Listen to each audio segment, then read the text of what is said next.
ഇന്ന് നമ്മുടെ കസിൻ്റെ wedding day ആണ്. അപ്പോൾ അതേ നമ്മളൊരു 3-4 മണിക്കൂറത്തെ ട്രാവലിങ്ങിന് ശേഷം നമ്മളതേ ചെറുക്കൻ്റെയൊക്കെ വീട്ടിലെത്തിയിട്ടുണ്ട് കേട്ടോ. അവിടുത്തെ ഓഡിറ്റോറിയത്തിലായിരുന്നു പരിപാടി. ചെറുക്കൻ്റെ വീട് പത്തനംതിട്ടയിലായതുകൊണ്ട് തന്നെ ഒരു 4-3 മണിക്കൂർ യാത്രയുണ്ടായിരുന്നു കേട്ടോ. ദേ നമ്മുടെ ബ്രൈഡൊക്കെ സ്റ്റേജിൽ കയറി കേക്കൊക്കെ കട്ട് ചെയ്തു.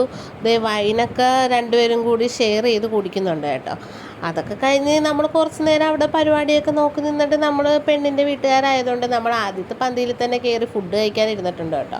നമ്മൾ ഫുഡൊക്കെ കഴിച്ച് കുറച്ച് നേരം നിന്ന് പെണ്ണിനെ വീട്ടിലൊക്കെ കയറ്റിയിട്ട് നമുക്ക് നേരെ തിരിച്ച് വീട്ടിലേക്ക് പോകണമല്ലോ. പെണ്ണിൻ്റെ വീട് അർത്തുങ്കലും ചെറുക്കൻ്റെ വീട് പത്തനംതിട്ടയിലായതുകൊണ്ട് തന്നെ അത്യാവശ്യം നല്ല ലോങ് ദൂരമുണ്ട് കേട്ടോ.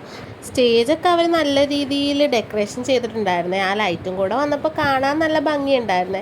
പിന്നെ പെണ്ണിനെ വീട്ടിലേക്ക് കയറ്റുന്ന വീഡിയോ ഒന്നും എനിക്ക് എടുക്കാൻ പറ്റിയില്ല കേട്ടോ. പകുതി ആയപ്പോഴത്തേക്ക് എൻ്റെ ക്യാമറമാനെ കാണുന്നില്ല, അതുകൊണ്ട് അതിൻ്റെ വീഡിയോ ഒന്നും എടുക്കാൻ പറ്റിയില്ല. വെഡ്ഡിങ്ങിൻ്റെ ബാക്കി വിശേഷങ്ങളും വീഡിയോ ഒക്കെ നമ്മൾ അടുത്ത ഷോർട്സിൽ അപ്ലോഡ് ചെയ്യുന്നതായിരിക്കും. അപ്പോൾ ഇന്നത്തെ വിശേഷം ഇത്രയേ ഉള്ളൂ. Tata, bye bye, see U.